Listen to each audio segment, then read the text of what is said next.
जय हिंद दोस्तों, स्वागत है आप सभी का जीएस की पाठशाला में। दोस्तों ये सीरीज यूपीपीएससी, आरओ, एपीएस और यूपीपीसीएस सभी के लिए महत्वपूर्ण है। जो भी आगामी परीक्षाएं हैं, चाहे किसी भी स्टेट की हो, पीएससी हो या वनडे एग्जाम्स हो, सभी एग्जाम्स के लिए महत्वपूर्ण है क्योंकि इसमें वन लाइनर फैक्ट्स हैं। ठीक है, और ये फैक्ट्स हमेशा पूछे जाते हैं। और इसमें जो मैं बता रहा हूँ, जो भी फैक्ट्स बताऊँगा, वो किसी न किसी परीक्षा में आए हुए हैं या फिर आने की प्रबल संभावना है, वो पूछे भी जा सकते हैं। ठीक है, तो आप इनको इग्नोर मत करिए। इस वीडियो को पूरा लास्ट तक देखिए। बहुत छोटा सा वीडियो है, 10 मिनट का 12 मिनट का वीडियो रहता है ये। ठीक है, ये इसका 8वां है। अगर आपने इससे पहले जो 7 वीडियोज़ हैं वो नहीं देखे हैं तो आप उसको देख लीजिए। बहुत महत्वपूर्ण महत्वपूर्ण बताया है मैंने जो वन लाइनर। ठीक है, फैक्ट्स ही फैक्ट्स हैं पूरा।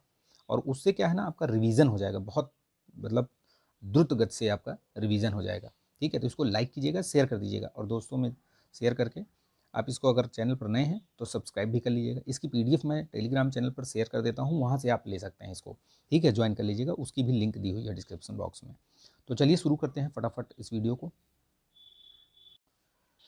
आज का ये जो वीडियो है, देखिए इसमें पहली जो स्लाइड है, ये पहली जो पीडीएफ है, इसमें देखिए जैवमंडल रिजर्व के बारे में दिया गया है। जो भी इंडिया में जैवमंडल बायोस्फीयर रिजर्व हैं, उनके बारे में बहुत प्रश्न पूछता है। या तो उनका जो इस्टेब्लिशमेंट है, मतलब उनके स्थापना वर्ष पूछ लेता है, किस तारीख को वो घोषित किए गए थे, या फिर उनको मैचिंग में दे देता है। ठीक, तो याद रखिएगा, ऐसा भी प्रश्न पूछा जाता है यूपीएससी वगैरह में, थोड़ा सा अभी यूपी पीसीएस में भी, कि वहाँ पे कौन से वो पाए जाते हैं, कौन सी जो फ्लोरा एंड फाउना है वो कौन कौन सी हैं, वो भी उनसे भी रिलेटेड क्वेश्चंस पूछे गए हैं। तो ये इसको देखिए।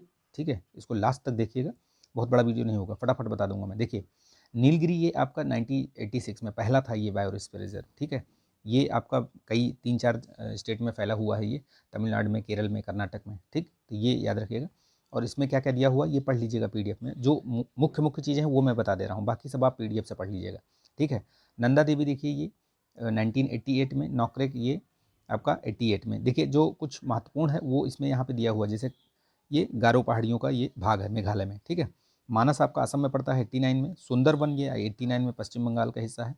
क्षेत्रफल की दृष्टि से ये तीसरा है। ठीक है, पहला कच्छ कारण है।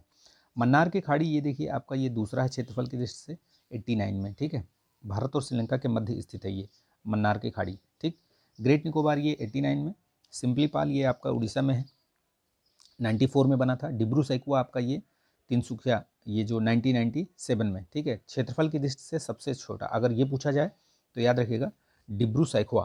कौन सा? डिब्रू सैखुआ, ये क्षेत्रफल की दृष्टि से सबसे छोटा। और सबसे बड़ा कौन सा बताया मैंने? कच्छ, आगे आएगा वो भी। दिहांग दिबांग ये देखिए 1988 में। ठीक है, कंचनजंगा ये उत्तर पश्चिमी सिक्किम का भाग है। ठीक है, पंचमढ़ी ये आपका 99 में। कंचनजंगा 2000 में बना था। ठीक है, बायोस्फीयर रिजर्व। अगस्त्या मलाई ये 2001 में। अचानक अमरकंटक ये 2005 में। ठीक है, कच्छ कारण ये देखिए इसमें दिया हुआ है ना, क्षेत्रफल की दृष्टि से प्रथम। ठीक, ये याद रखिएगा, 2008 में बना था ये। कोल्ड डेजर्ट ये आपका हिमाचल प्रदेश, पिन वैली राष्ट्रीय पार्क वहीं पे है। ठीक है, याद रखिएगा। ये यहाँ पे कुछ कुछ हाईलाइटेड करके दिया हुआ है, उनको जरूर पढ़ लीजिएगा एक बार। ठीक, कोल्ड डेजर्ट शीत मरुस्थल 2009 में। शेषाचलम ये आपका 2010 में। और पन्ना सबसे लेटेस्ट जो हुआ है पन्ना में हुआ है। ठीक है, इसके अलावा एक दो फैक्ट और याद रखिएगा। जो man and biosphere reserve UNESCO द्वारा मैन एंड बायोस्फीयर रिजर्व की एक लिस्ट है। ठीक है, उसमें भारत के कितने हैं? 12 हैं। ठीक है, कितने हैं? 12। और उसमें भी आखिरी जो जुड़ा हुआ है ये पन्ना वाला ही जुड़ा हुआ है। ठीक, बाकी वो मैं बता दूंगा अगले एक दो वीडियो में, वो भी बता दूंगा कि कौन से 12 हैं वो। तो ये याद रखिएगा। मैब प्रोग्राम किसके द्वारा चलाया जाता है? MAB programme, man and biosphere reserve, ये किसके द्वारा? यूनेस्को के द्वारा। ठीक, तो ये याद रखिएगा। ठीक है, चलिए नेक्स्ट देखिए। इसमें कुछ ये जो वंश दिए हुए हैं और उनके संस्थापक या काल वर्ष है बेसिकली। इसमें तो कितने साल के लिए है ये भी प्रश्न पूछा गया है। ठीक है, देखिए मामलूक वंश जो है, या गुलाम वंश कह सकते हैं। ठीक है, वो 84 वर्ष। ठीक, मतलब 84 साल। खिलजी 30 वर्ष, सबसे कम खिलजी वंशी रहा। तुगलक 94, सबसे अधिक समय तक, अगर दिल्ली सल्तनत में पूछा जाए कि सर्वाधिक काल तक किसने शासन किया तो वो रहा तुगलक। ठीक, ये याद रखिएगा। सैयद वंश 36 साल, लोधी वंश 76, ये अंतिम रहा है, याद रखिएगा। इसके बाद इब्राहिम लोधी इसका जो अंतिम शासक था, उसको पानीपत के तृतीय युद्ध में, पानीपत का जो युद्ध हुआ था ना पहला, कब हुआ था? 1526 में। ठीक है, जो पहला युद्ध हुआ था उसी में हराया था, और बाबर ने हराया था इसको। ठीक, तो याद रखिएगा। ये वहीं से फिर समाप्त हो गया और मुग़ल शुरू हो जाते हैं, ठीक है, बाबर। अब देखिए इसमें शासनकाल कब से कब तक रहा वो भी ध्यान दीजिए, कई बार मैचिंग में आ जाता है।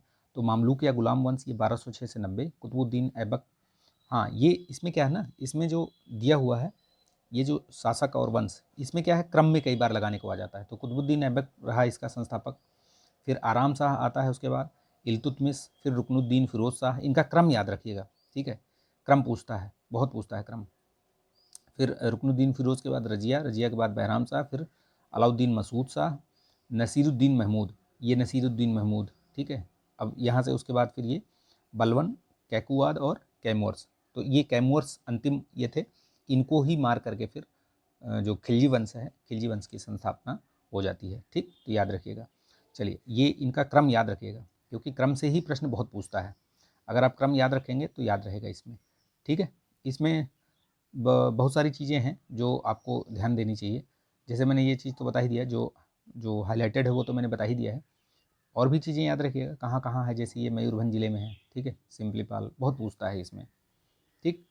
ये चीज़ देखिए, सुंदरबन तो बता ही दिया मैंने आपको, मानस बता दिया, नौकरेक बता दिया, ठीक है। इनके ये देख लीजिए कि कहाँ कहाँ हैं, ये क्या क्या चीज़ें हैं, किस डिस्ट्रिक्ट में पाए जाते हैं ये, ठीक। पंचमढ़ी वगैरह देख लीजिए इसमें, बैतूल, होशंगाबाद, ठीक है। तो ये छोटा सा वीडियो है लेकिन बहुत ही महत्वपूर्ण है ये। इनको ईयर इनके ज़रूर याद रखिएगा, ठीक है, इनको ईयर ज़रूर ध्यान रखिएगा। कई बार ये प्रश्न पूछता है कि ये जो पन्ना है बायोस्फीयर रिजर्व, इसमें कौन सी नदी बहती है, तो ये केन नदी, ये याद रखिएगा, ठीक। ये मतलब इस तरीके से छोटे छोटे जो फैक्ट्स हैं वो भी पूछ लेता है, ठीक है। तो ये ध्यान रखिएगा। चलिए तो ये इस वीडियो को यहीं समाप्त करते हैं। छोटा सा वीडियो रहा है ये, 5-6 मिनट का, 7 मिनट का। इनका क्रम जरूर याद रखिएगा, ठीक है, क्रम याद रखेंगे तो समझ में आ जाएगा, ठीक। चलिए तो इसको समाप्त करते हैं वीडियो को, ठीक। मिलते हैं, जय हिंद।